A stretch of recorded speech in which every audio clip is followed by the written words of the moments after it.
За сайн байцгаана уу? Та бүхэнд тэжээгч алсны сэтгүүрийн талаар товч мэдээлэл хүргэе. За тэжээгч алсны сэтгүүр нь бол бүрэн болон хувь тэмцсэн гэсэн хоёр төрлөөр хэрхэн нэгж олгогддог байгаа. За бүрэн сэтгүүрийн тухайд бол нийтдээ 20-с дээш жил эсвэл насрахын өмнөх 5 жилийн 3 жилд нь энэ дагсан шимтгэлийг төлсөн байх нь бол бүрэн сэтгүүрийн эрх үүсгэх юм байна. За хоёрдугаарт нь бол хувь тэмцсэн сэтгүүрийн эрх нь бол тэжээгч нь насрахаас нийтдээ 60-аас доошгүй сар энэ дагсан шимтгэлийг төлснөөс үнээсээ 12 сар нь буюу 1 жилийн тасралтгүй төлсөн байвал тэжээгч алсны хувь тэмцсэн сэтгүүрийн эрх үүсдэг байгаа. За тэжээгч алсны сэтгүүрийн хөдөлмөрийн чадваргүй гишүүдэд ямар хүмүүсийг хамруулан тооцох вэ гэхээр за 19 нас хүрээгүй төрсөн болон даавар өршлөн авсан хүүхэд ордог байгаа нэгдүгээрт нь. За үүнд бол эцгээ нас орсноос хойш үнэлсэн хүүхэд бас хамаардаг байгаа. За хоёрдугаарт нь төрөлхийн хөгжлийн бэрхшээлтэй болон тэжээгчийн хууль ёсны асран хамгаалж ирсэн төрөлхийн хөгжлийн бэрхшээлтэй болон 16 насан туршаагүй байхдаа хөгжлийн бэрхшээлтэй төрсөн болон даавар өршлөн авсан хүүхэд ордог байгаа.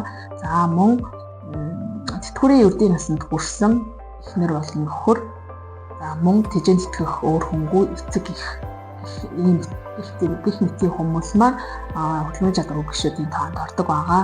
За тэжээгч алсны сэтгүүрийг бол тэжээгчийн өмнө авж исэн дундад цалин үлснээс нийт орлогоос буюу одоо сэтгүүр тогтоодог 5 жилийн цалин үлс үнэтэй адилхан орлогоос нь ажилласан жилд нь огдох хувь хэмжээнээс 1 гишүүн үлдсэн байвал 50%-аар 2 гишүүн үлдсэн байвал 75%-аар 3 гишүүн үлдсэн байвал дундад цалин үлснээс ажилласан жилд нь огдох хэсгийг 100% бодож олгодог байгаа. За материал бүрдүүлэх хуулийн хугацааны тухайд бол тэжээгчийг насварснаас хойш 28 хоногийн дотор Харьяа аймаг дүүргийнхаа нийгэм даатгалын газарт мөн хүндэтгэл үзэх шалтгаантай 6 сарын дотор Харьяа аймаг дүүргийнхаа нийгэм даатгалын газарт материалаа бүрдүүлж бүртгүүлдэг байгаа.